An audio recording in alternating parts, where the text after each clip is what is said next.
श्रीमद भगवद्गीता मराठी अध्याय पहिला. धृतराष्ट्र म्हणाला, हे संजया, धर्मभूमी असलेल्या कुरुक्षेत्रात युद्धाच्या इच्छेनं एकत्र जमलेल्या आणि माझ्या पांडूच्या मुलांनी काय केले? संजय म्हणाला, तेव्हा राजा दुर्योधनाने व्यूहरचना केलेले पांडवांचे सैन्य पाहिले आणि द्रोणाचार्याजवळ जाऊन तो म्हणाला, अहो आचार्य, तुमच्या बुद्धिमान शिष्याने द्रुपदपुत्र धृष्टद्युम्नाने व्यूहरचना करून उभी केलेली ही पांडुपुत्रांची प्रचंड सेना बघा. या सैन्यामध्ये मोठमोठी धनुष्य घेतलेले भीम, अर्जुन यासारखे शूरवीर, सातकी, विराट, महारथी, द्रुपद, दृष्टकेतू, चेकिस्तान, बलवान काशीराज, पुरुजित कुंतीभोज, नरश्रेष्ठ शैब्य, पराक्रमी युधामन्यू, शक्तिमान उत्तमौजा, सुभद्रापुत्र अभिमन्यू आणि द्रौपदीचे 5 पुत्र हे सर्वही महारथी आहेत. अहो ब्राह्मण श्रेष्ठ, आपल्यातील हे महत्त्वाचे आहेत हे जाणून घ्या. आपल्या माहितीसाठी माझ्या सैन्याचे जे जे सेनापती आहेत ते मी आपल्याला सांगतो. आपण द्रोणाचार्य, पितामह भीष्म, कर्ण, युद्धात विजयी होणारे कृपाचार्य, अश्वत्थामा, विकर्ण, तसेच सोमदत्ताचा मुलगा भूरिश्रवा, इतरही माझ्यासाठी जीवावर उदार झालेले पुष्कळ शूरवीर आहेत. ते सर्वजण निरनिराळ्या शस्त्रांनी सुसज्ज होऊन युद्धात पारंगत आहेत. भीष्म पितामहांनी संरक्षण केलेले आमचे हे सर्व सैन्य दृष्टींनी अजिंक्य आहे, तर भीमाने रक्षण केलेले यांचे सैन्य जिंकायला सोपे आहे. म्हणून सर्व व्यूहांच्या प्रवेशद्वारात आपल्या आपल्या जागेवर राहून आपण सर्वांनीच सद्येय भीष्म पितामहांचेच सर्व बाजूंनी रक्षण करावे. कौरवातील वृद्ध महापराक्रमी पितामह भीष्मांनी त्या दुर्योधनाच्या अंतःकरणात आनंद निर्माण करतील. मोठ्याने सिंहगर्जना सारखी गर्जना करून शंख वाजविला. त्यानंतर शंख, नगारे, ढोल, मृदुंग, शिंगे इत्यादी वाद्य एकदम वाजू लागली. त्यांचा प्रचंड आवाज झाला. त्यानंतर पांढरे घोडे जोडलेल्या उत्तम रथात बसलेल्या श्रीकृष्णाने आणि अर्जुनानेही दिव्य शंख वाजवले. श्रीकृष्णाने पांचजन्य नावाचा, अर्जुनाने देवदत्त नावाचा आणि भयानक कृत्य करणाऱ्या भीष्माने पौंड्र नावाचा मोठा शंख फुंकला. कुंतीपुत्र राजा युधिष्ठिराने अनंत विजय नावाचा आणि नकुल व सहदेव यांनी सुघोष आणि मणिपुष्पक नावाचे शंख वाजविले.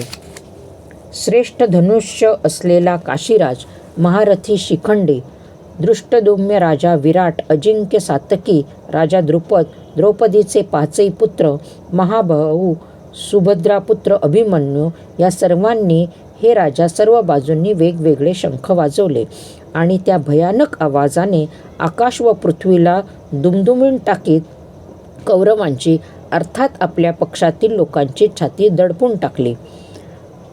महाराज, त्यानंतर ध्वजावर हनुमान असणाऱ्या अर्जुनाने युद्धाच्या तयारीने उभ्या असलेल्या कौरवांना पाहून शस्त्रांचा वर्षाव होण्याची वेळ आली तेव्हा धनुष्य उचलून तो ऋषिकेश श्रीकृष्णांना असे म्हणाला, हे अच्युता, माझा रथ दोन्ही सैन्याच्या मध्यभागी उभा करा.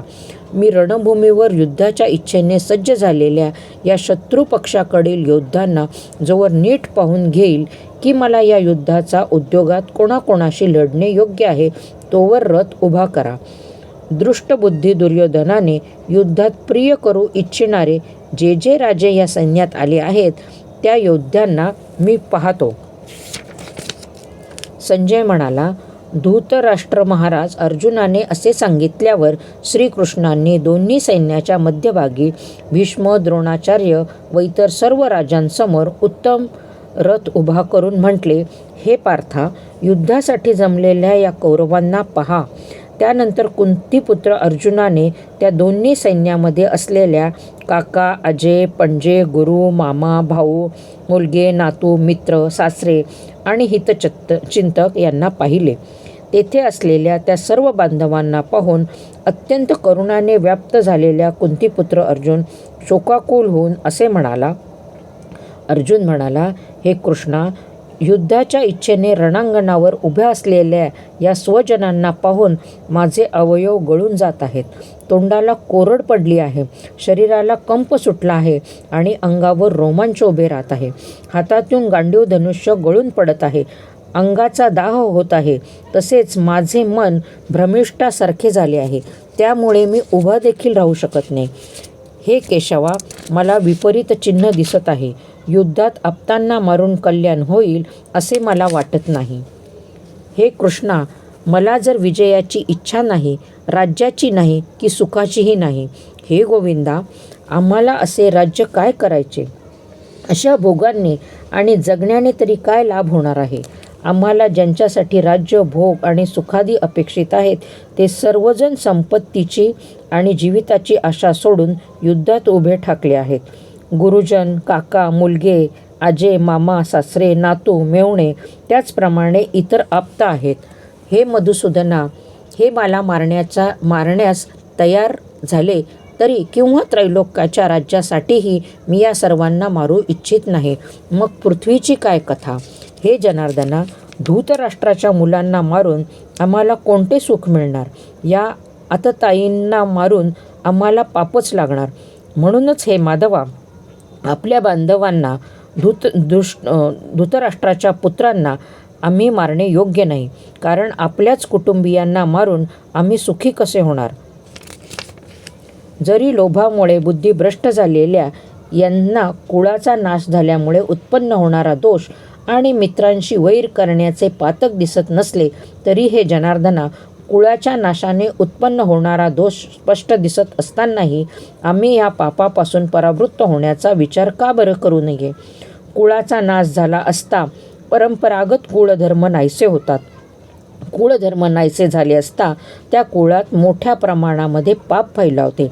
हे कृष्णा, पाप अधिक वाढल्याने कुळातील स्त्रिया अतिशय बिघडतात आणि हे वर्णेया स्त्रिया बिघडल्या असता वर्णव्यवस्थेचा नाश होतो. वर्णसंस्कार हा कुळाचा नाश करणाऱ्यांना आणि कुळाला नरकातच नेतो. कारण श्राद्ध, जलतर्पण इत्यादींना मुकलेले यांचे पितर अधोगतीला जातात.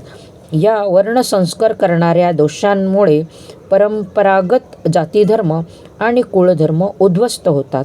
हे जनार्दना, ज्यांचे कुळ नाहीसे झाले आहेत अशा माणसांना अनिश्चित काळापर्यंत नरकात पडावे लागते असे आम्ही ऐकत आलो आहोत.